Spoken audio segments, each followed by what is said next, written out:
কি দেখে ভোট দেওয়া উচিত, কি দেখে ভোট দিবেন না? আমাদের দেশে মানুষ তো লোককে দেখে ভোট দেয়, তাই না? ভোট দেওয়ার ক্ষেত্রে আমাদের লক্ষ্য করা উচিত কাকে ভোট দিলে এই লোকটা প্রার্থী হিসাবে যোগ্য এবং সৎ, তাকে ভোট দিলে সৎ এবং যোগ্য প্রার্থীকে ভোট দেওয়া হবে। এটা আপনার বিবেককে আপনি জিজ্ঞাসা করবেন। আপনি যদি সঠিকটা উদ্ধার করার চেষ্টা করেন, এরপর দেখলেন যে না, আপনি আসলে যেটাকে সঠিক মনে করছেন এটা সঠিক হয় নাই, লোকটা রাইট পারসন না, তাহলে আল্লাহর কাছে আপনার দায় নেই। কিন্তু আপনার চেষ্টা করতে হবে যে যে কয়জন আছে এর মধ্যে সবচেয়ে ভালো যোগ্য মানুষটাকে, সে জিতবে কি জিতবে না এটা আপনার দেখার বিষয়।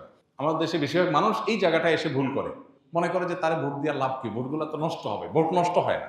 একটা ভালো মানুষ যদি অল্প কয়েকটা ভোটও পায়, তাহলে সে এটার উপর ভিত্তি করে সামনে আর কয়েকটা পাবে, তারপর আবার আরো কয়েকটা পাবে। কিন্তু আপনি যদি ভোট দেওয়ার এই রাস্তাটা বন্ধ করেন, অথবা তাকে সে কম ভোট পাবে এই চিন্তা করে আরেকজনকে ভোট দেন, তাহলে কি হবে? এই চান্সে খারাপ মানুষগুলো তাদের খারাপের রাজত্ব আরো বেশি করে করতে পারবে। কেউ জিতুক সেটা আপনি চাইতে পারেন, কিন্তু জিতানো আপনার দায়িত্ব না। আল্লাহর কাছে দায়িত্ব হলো, আপনার কাছে মতামত চাওয়া হয়েছে, আপনি মত দেওয়ার সময় সবচেয়ে ভালো উপযুক্ত ব্যক্তির পক্ষে মত আপনি দিবেন, বাস। এটা হলো আপনার কাজ। যে লোককে ভোট দিলে আপনার ইমান, আমল, ইসলামের স্বার্থ, মুসলিম উম্মার স্বার্থ সংরক্ষিত হবে, আপনি বিশ্বাস করেন। যাকে ভোট দিলে দেশের সার্বিক উন্নতি হবে, চুরি ডাকাতি হবে না, দুর্নীতি 2 নম্বরই হবে না, যে কারণে আমাদের দেশ পিছিয়ে আছে। পৃথিবীর বহু দেশের তলানিতে আমরা পড়ে আছি। যাকে ভোট দিলে আমরা সেখান থেকে উঠার রাস্তা পাবো, তাকে আপনাকে ভোট দিতে হবে।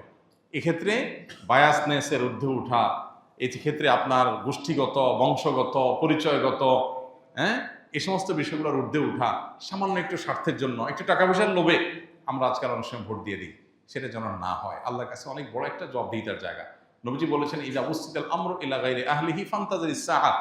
অযোগ্য মানুষকে যখন কোনো জায়গায় বসানো হবে, অপাত্রে যদি মানুষ তার মতামত দেয়, বা কোনো অযোগ্য মানুষকে যদি কোনো যোগ্য মানুষের চেয়ারে বসানো হয়, তাহলে কিয়ামতের অপেক্ষা করবা তোমরা। এটা কিয়ামতের আলামত। এই আলামত এখন চলে আসছে না, আসছে না? অতএব আমাদেরকে এখানে দায়িত্বশীলতার পরিচয় দিতে হবে। আল্লাহ বলেছেন, ইন্নাল্লাহা ইয়ামুরুকুম আন তুআদ্দুল আমানাতি ইলা আহলিহা। আল্লাহ তাআলা তোমাদের নির্দেশ করেছেন আমানত যথাস্থানে পৌঁছাও, অপাত্রে যেন আমানত না যায়। আল মুস্তাশারু মু'তামান। একজন মানুষ তার মতামত চাওয়া হলে, পরামর্শ চাওয়া হলে, তখন সে আমানতদার হয়ে যায়, তার কাছে এটা আমানত হয়ে যায়। অনেক বড় একটা ব্যাপার। আমানতের খেয়ানত করলে এর ভয়াবহতা অনেক বেশি, এবং যত অপকর্মের দায় আপনাকে নিতে হবে, বিশেষ করে এই সুযোগ পেয়ে যত অপকর্ম সে করেছে, যদি আপনার ধারণা থাকে যে সে এই টাইপের কাজ করতে পারে, তাহলে সৎ মানুষ, নেককার মানুষ, দিন, উম্মাহ, ইসলাম এবং দেশের সার্বিক কল্যাণ বিবেচনা আপনাকে করতেই হবে।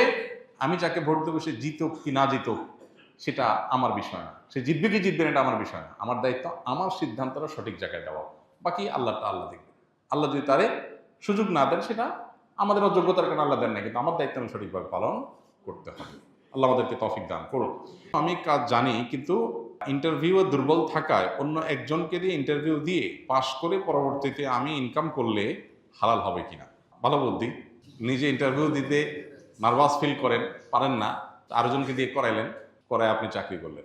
এটা যদি আপনি করেন, তাহলে সেক্ষেত্রে আপনি তো প্রতারণা করলেন, আপনি তো একটা ধোঁকা দিলেন। আর নবীজি বলেছেন, মান গাশশা ফালাইসা মিন্না। যে ব্যক্তি ধোঁকা দেয় সে আমার উম্মত না। এই জন্য এটা জায়েজ হবে না। তবে চাকরিতে যাওয়ার পর যদি আপনি যে কাজটা করছেন সেই কাজটা যদি লিগ্যাল হয়, হালাল হয়, তাহলে আপনার পারিশ্রমিক গ্রহণ করা হালাল হবে। বাট আপনি একটা প্রতারণা করেছেন, একটা কবিরা গুনাহ করেছেন, এর জন্য আপনার গুনাহ হবে, এবং সেটা তওবা করা ছাড়া মাফ হবে না। বিভিন্ন অনুষ্ঠানে উচ্চস্বরে গান বাজানো হয়, এমনও হয় রাত 1টা 2টা পর্যন্ত বাজে। মানুষের ঘুম নষ্ট করে তাদেরকে কষ্ট দেওয়া, বাধ্য করে গান শোনানো তাদের কীরকম গুনাহ? আর কোনো আশেপাশের মানুষ বাসায় বসে গানকে এনজয় করা একজনকে পজিটিভলি নিলে তার গুনাহ হবে কিনা?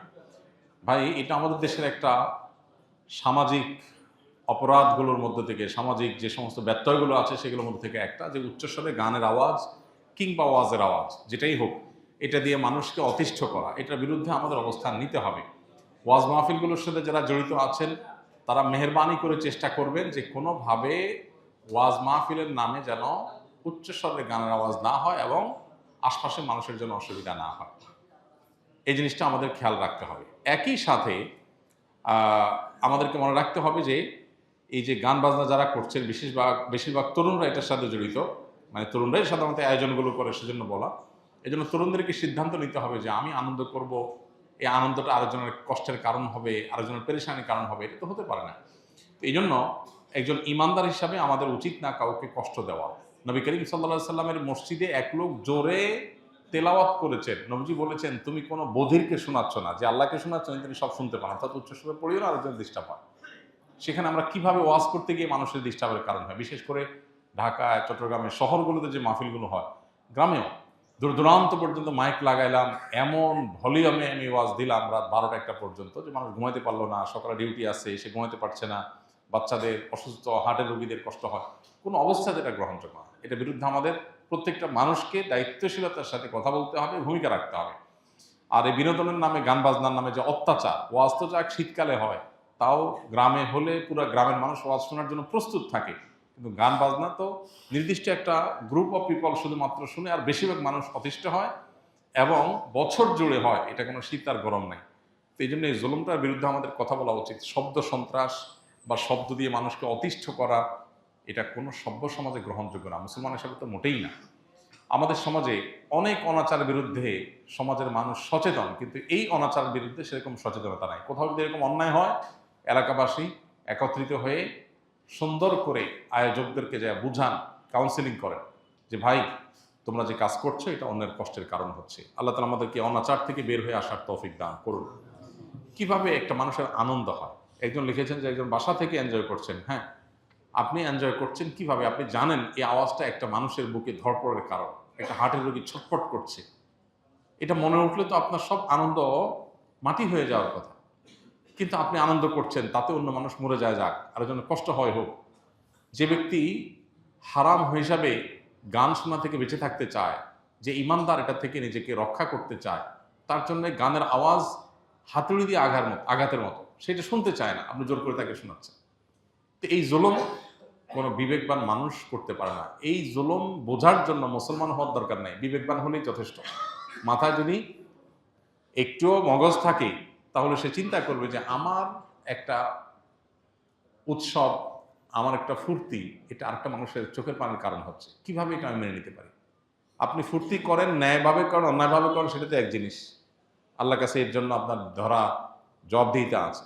কিন্তু আরেকটা মানুষ ছটফট করছে, আরেকটা মানুষের কষ্ট হচ্ছে, আমি সেটা করতেছি, কোনো সভ্য সমাজ এটা হতে পারে না, কিন্তু আমাদের সমাজে অহরহ এই জিনিসগুলো হচ্ছে। বিবাহ বিনোদনকে কেন্দ্র করে, আকিকা অনুষ্ঠানকে কেন্দ্র করে, 31st নাইটকে কেন্দ্র করে, বিভিন্ন বিষয়কে কেন্দ্র করে দেখা যায় এই হাই ভলিউমে গান শোনার কালচার আমাদের দেশে আছে। মাহফিল তো একটা বিশেষ জায়গায় হয়, আর এগুলো দেখা যায় ঘরে ঘরে হয়। যুবকরা আস্তে আস্তে গান শুনলে তাদের ভেতরকার শয়তানি চিন্তাটা সেভাবে জেগে ওঠে না, যেন ফুল ভলিউম দেওয়া লাগে, যাতে শয়তান ফুললি অ্যাক্টিভ হয়ে যায়। আল্লাহ তাআলা আমাদেরকে হেদায়েত দান করুন। তরুণদেরকে এগুলোর বিরুদ্ধে দাঁড়াতে হবে এবং সমাজে এই অনাচারগুলো, এগুলো রোধ করার জন্য তরুণদেরকে এলাকাতে সংগঠিত হয়ে কাজ করতে হবে ইনশাআল্লাহ তাআলা। আস-সুন্নাহ ফাউন্ডেশন, উম্মার স্বার্থে সুন্নাহর সাথে।